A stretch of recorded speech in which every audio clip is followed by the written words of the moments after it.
The next speaker is Joe Webb from TNS Global. He holds the position of Global Lead Connected Solutions. As head of the global survey Connected Life, he has been in the lead of TNS's work to understand the consequences of digitization for consumer behavior and for marketing for several years. As I see it, his work has been crucial to develop our knowledge of the connected consumer and to stay updated on the increasing scope of marketing techniques. Thanks for coming to Norway, Joe, to share your knowledge and your thoughts. The stage is yours. Thank you, Svein. Hello. Wow. I have to admit that when I was younger, I always wanted to be an actor on a big screen. I think this is about as close as I'll ever get. So thank you all very much for your time and attention today. When I saw the agenda, I hastily tried to learn Norwegian so I could hear from Google and about big data and from TNS Gallup, but I failed, so apologies. So I'll be talking through in English today.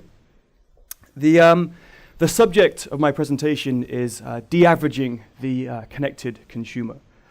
This is something which we think is very important. It feels a bit boring, a bit data heavy, but it's a really key step in understanding your consumer, as our colleague, our friend at Google was saying, helping you to put the consumer first. Now, within TNS, we're really excited about the next couple of years. We think that for a long time, market research has been at the background. You know, it's a thing you do because you kind of think you have to. It's a tick-box exercise. Often it confirms what you already know. But over the last couple of years, a lot of our clients have felt that they don't have the right information or knowledge anymore. And in fact, sometimes their customers, their consumers, know more than they do. I spoke to a guy in Prague last week from Skoda, and he was saying that one of the big challenges they face today is that in their dealerships, customers are coming in to buy cars and they know more than the guy selling them it in the first place. So his perspective was that the information advantage sits with the consumer at the moment. But there is so much data being created, so many new ways, new techniques you can deploy, which help to return the information advantage back to you, that we think now is the most important time probably in the history of market research. And it's about to get far more interesting, which wasn't always something you'd put together. So our starting point then is that you don't really need to listen to all of the trade press and all the bleating or the scaremongering you sometimes hear about how scary the new world is and how kind of social media is just taking over everything and your consumers are kind of rapidly advancing ahead of you. Because the reality is much more complex than just that. Yeah. I spoke to some people from a Norwegian telco yesterday, and they were saying that they feel sometimes that their consumer is ahead of where they are in terms of their marketing strategy, and that might be true of the fastest consumer, but it won't be true of all of them. And that's the key. That's why we talk about de-averaging, because we think the reality is much more complex than just a marketer chasing the customer always. I can illustrate that with some very simple data here.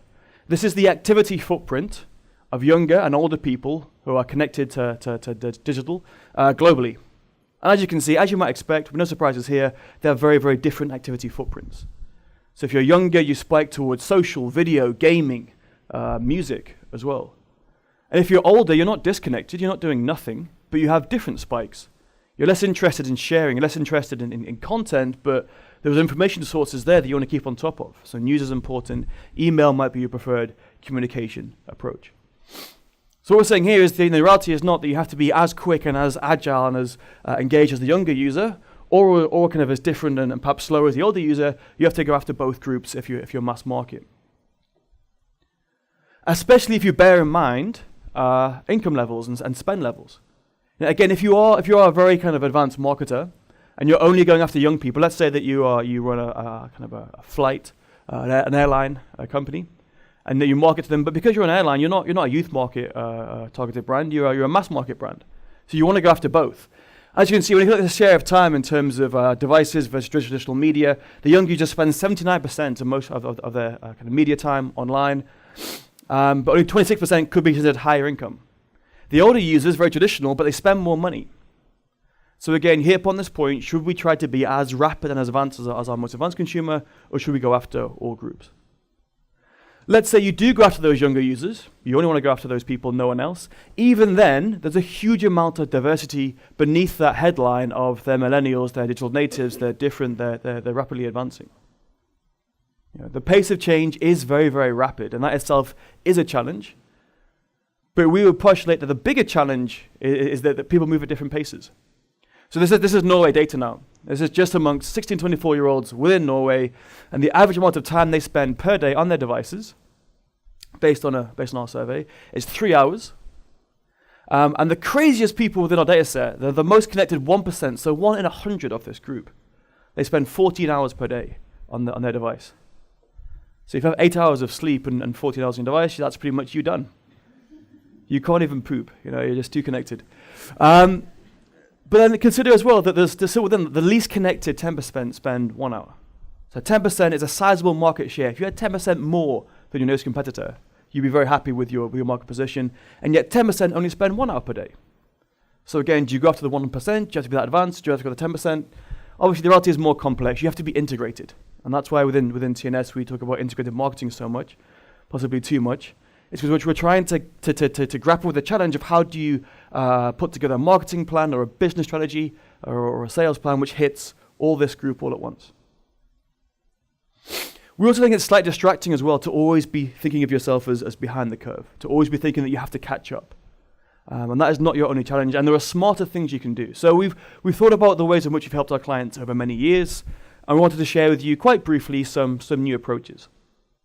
So for many years, research has been focused on U&A studies and segmentations. There's new ways we can do that today.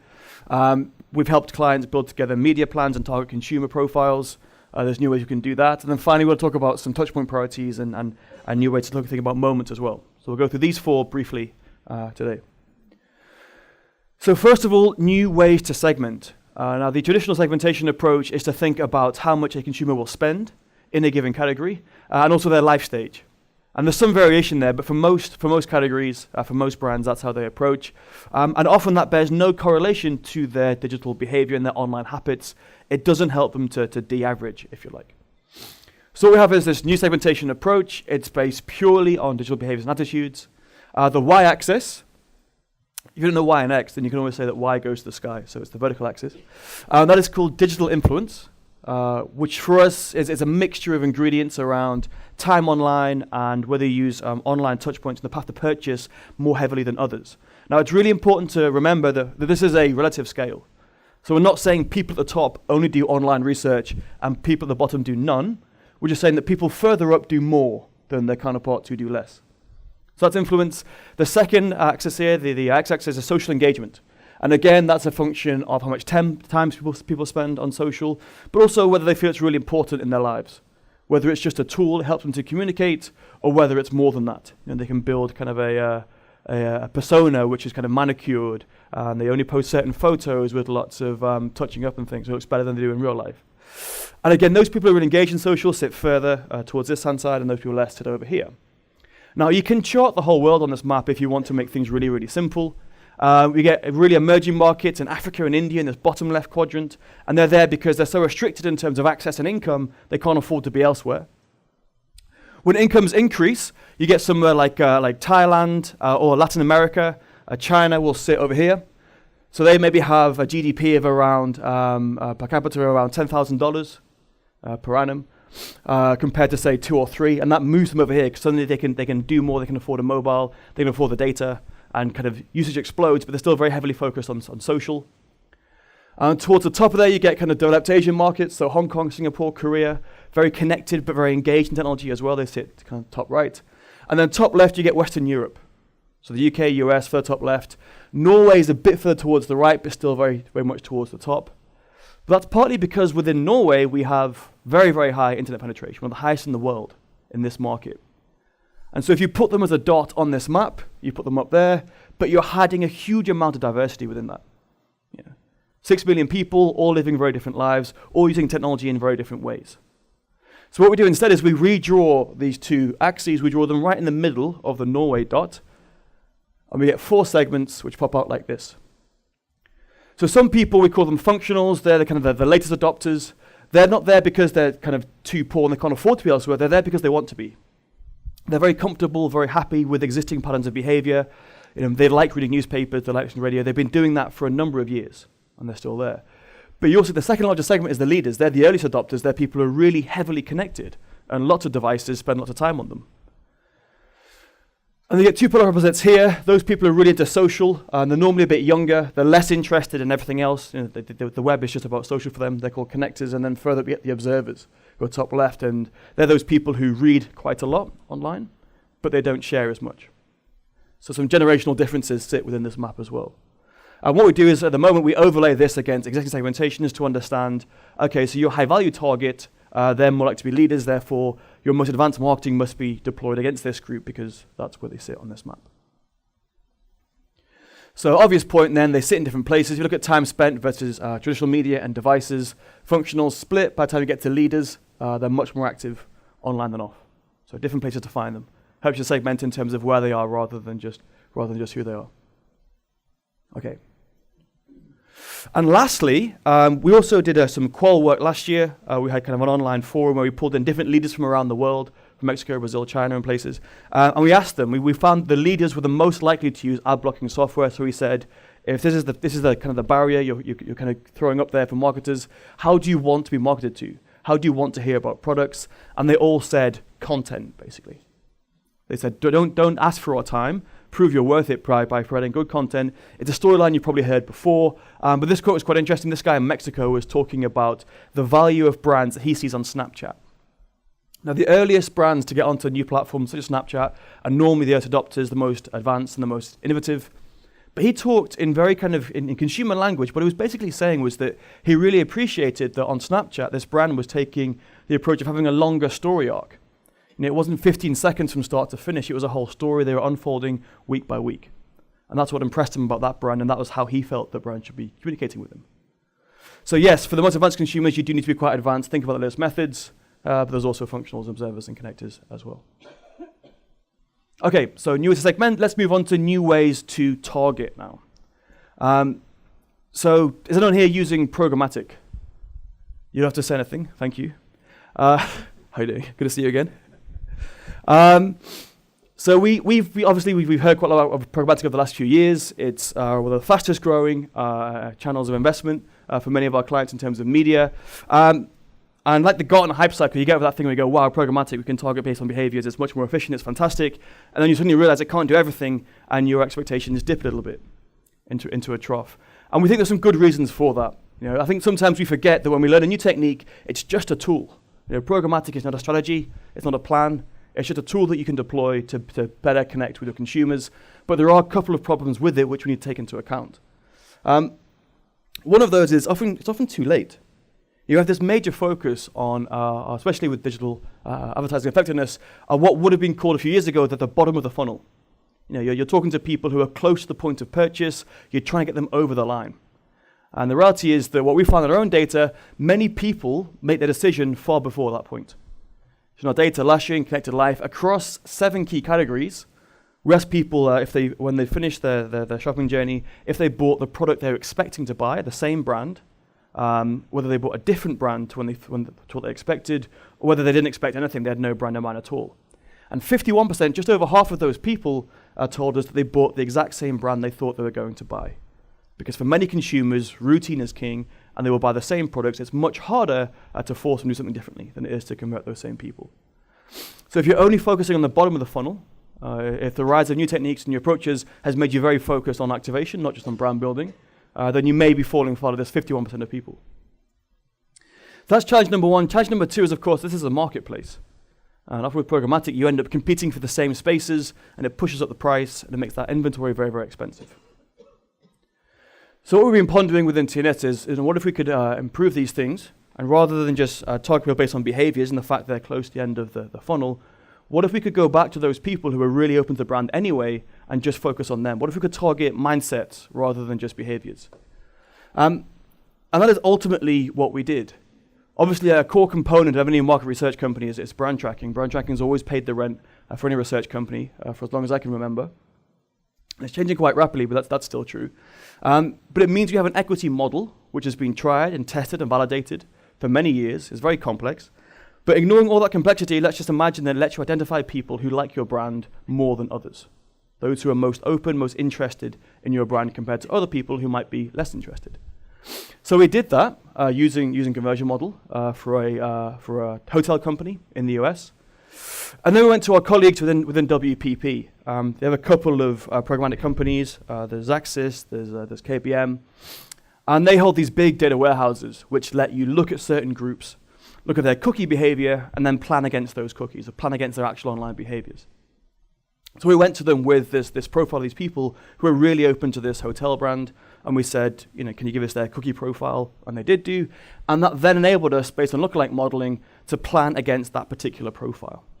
So all of a sudden, this hotel brand is no longer buying against people who are who are thinking about buying a hotel. They're buying against people who actually really like the brand and are buying a hotel at the same time. So basically, they're targeting higher up the funnel. And that led to some quite good results. So this was tested then, through Moore Brown. I do a lot of ad testing. And consideration was increased by 38%, and sales went up by 500%. And this wasn't against a test that did nothing. This was against behavioral targeting, the standard approach. So very big numbers. I do worry about putting 500% on a slide. I think anyone who gives you a 500% increase is normally talking about a low base. And I have to admit, I don't know what the base was here. But I think this was just our best result so far. So that's the number we're sharing with you. Okay, so that's a new way to target. Let's think a little bit about new touchpoint priorities. And let's try and continue in this spirit of myth busting as well. So we've heard for years and years and years about the proliferation of media, the fragmentation of touchpoints, this notion that consumers are spreading themselves over more and more places all the time. It's very hard to keep track. There's two counterpoints to that. The first one is that actually media consolidates. So in 2001, the top 10 websites accounted for around 30% of all web traffic. And by 2010, the top 10 websites accounted for 75% of all web traffic. Similarly with cable TV before it. So there were 300 channels. People thought we'd split across all of them. In actual fact, you watch the same kind of 8 to 10 more often than not. And the same is true with touchpoints as well. People do go to the same places, use the same things. And then when it comes to those they go to make decisions as well, that also shrinks the number down.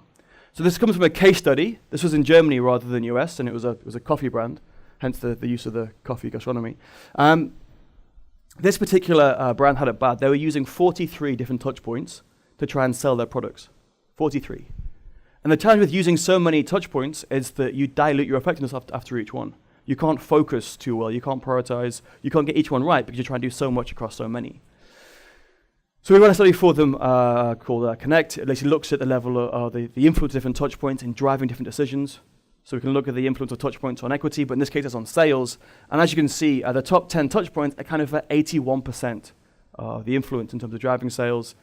The other 33 only accounted for 19. So a very poor return on investment. So first of all, there are kind of fewer touch points driving decisions, so we can do fewer things more effectively rather than try to do everything. But the challenge within that is that actually consumers use different touch points in different ways. So these are global numbers again. These are how consumers use social to interact with brands in kind of the brand consumer journey, rather than how brands are using social. So 47%, no surprises here, connecting with brands with the content that the brands put out there on Facebook. But 23% are using social touchpoints in the decision-making process to help them buy something. And then finally, this relatively new area, 34% are asking brands questions, seeking customer service using social. So some of that's through Facebook, some of it's through Twitter. They're the two main platforms to begin with.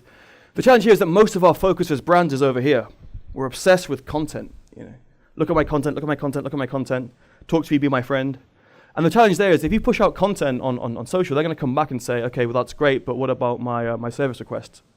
What's my PIN number? How's my telco coverage going? And that does nothing at all for your brand building campaign because it dilutes the message.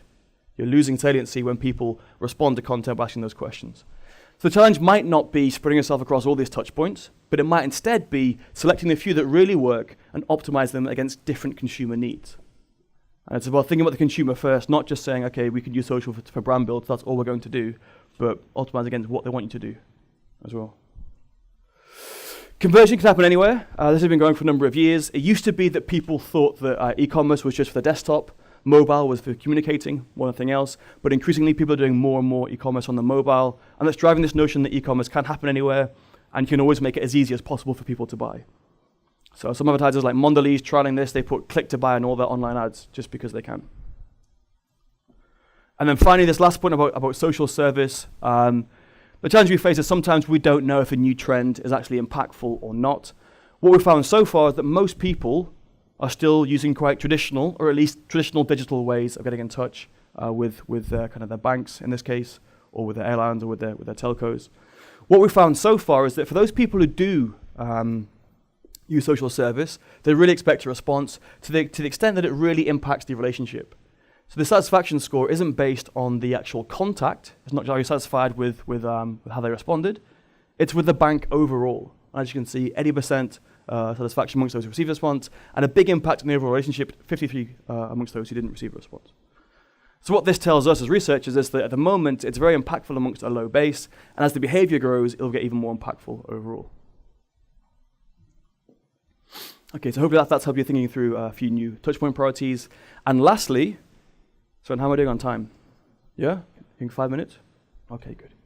I've been under strict instructions not to go over. So lastly, new ways to target moments. Right, so far we've talked about segmentation, we've talked about targeting in media, we've talked about touch points. So we've talked about traditional subjects but with kind of a new twist. This last one is a new opportunity entirely. And it's based on the fact that people are always connected now. So this is Norway data. This is when people are using or watching either mobile or TV. As you can see, a third of people saying they get up and they wake up with their mobile. A third look at it before they go to sleep at night. And that continues throughout the entire day. You can see the impact of prime time on TV.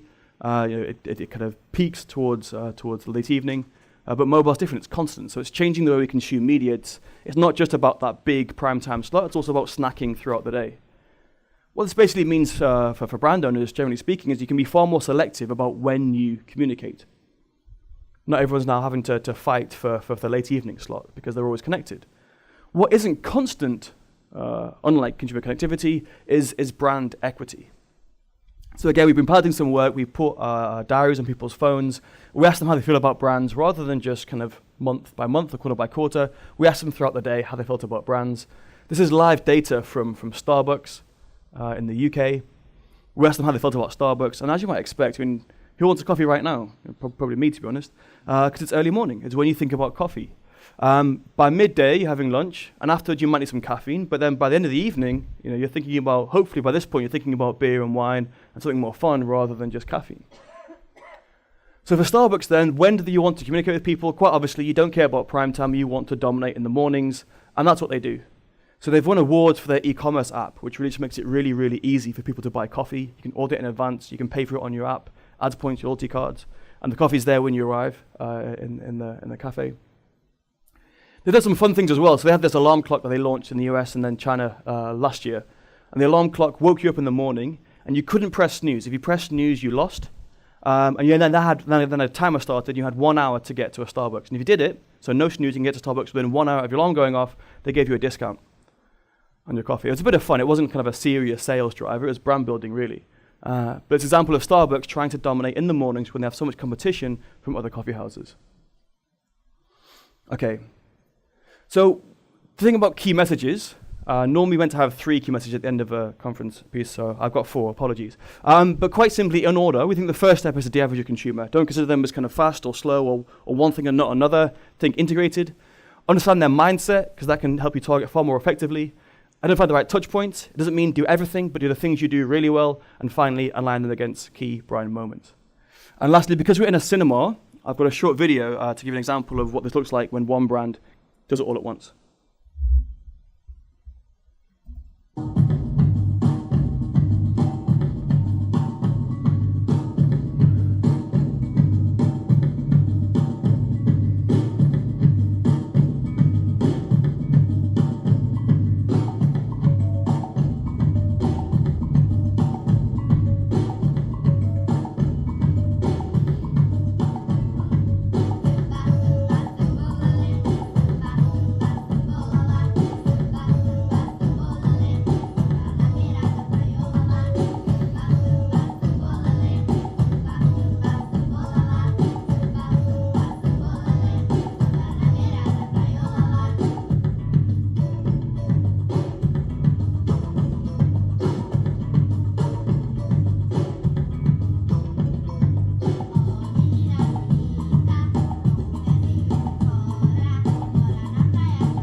Okay.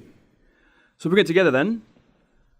That ad we just saw, it won the award, the Cannes Grand Prix for mobile in 2014. But it wasn't just mobile, of course, it was mobile plus print. It was integrated, so they did the average. It was focused on a really emotive need, to help them to understand the mindset. What you have with you when you're on the beach, which is a key moment for a sun care brand. You have a magazine and a mobile, kind of the key touch points. And finally, when are you most relevant? Well, when people need to protect their child. So there's a great example from Nivea that touched on all these 4 areas. That's it. Thank you very much.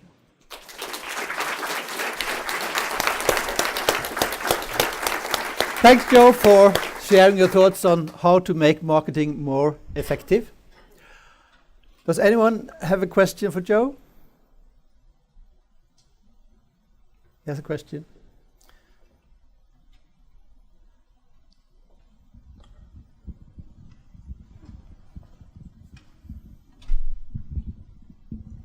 Hello. Hello. Hi, Joe. Thank you for your talk. I was wondering, you were talking about planning your brand moments, but I was wondering if you have an international audience, how do you plan for this? Is there a good way to do it, or should you segment into different channels?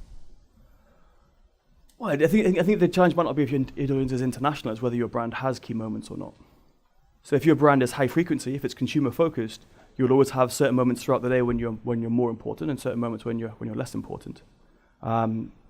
I think the challenge of international media is often to use channels which cut across that. So most planning is still done very locally, but if you can drive advocacy, as hard as that is to do, that's something which cuts across borders. So perhaps a combination of moment and advocacy can help you with that challenge. Thank you. Thank you. Are there any more questions? Don't seem to be.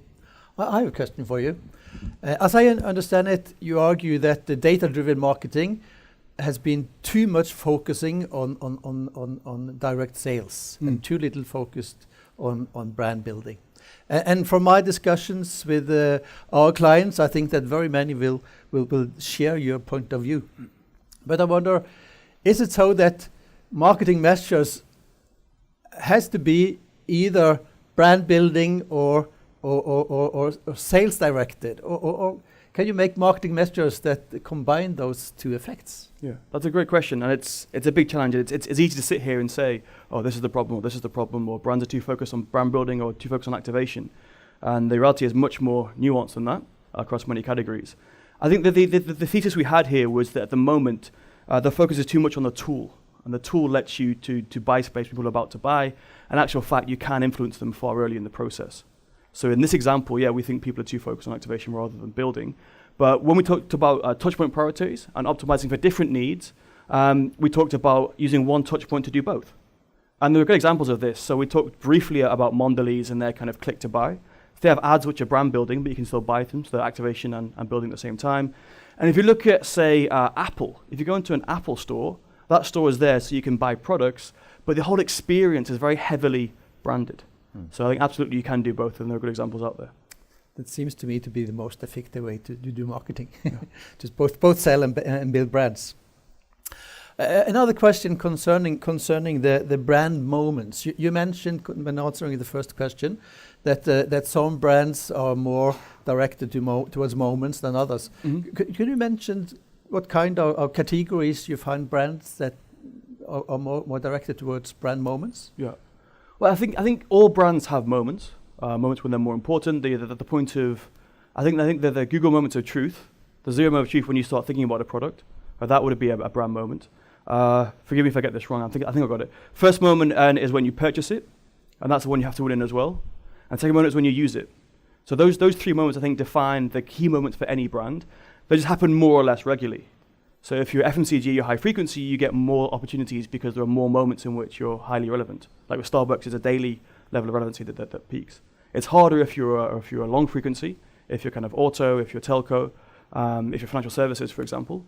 But those moments still represent great opportunities, so it's still a case of identifying when they happen and working out how to optimize against them. Thank you. Thank you. Any more questions? Seems to not to be. Give me a big hand. Thank you very much, Joe. Very interesting speech.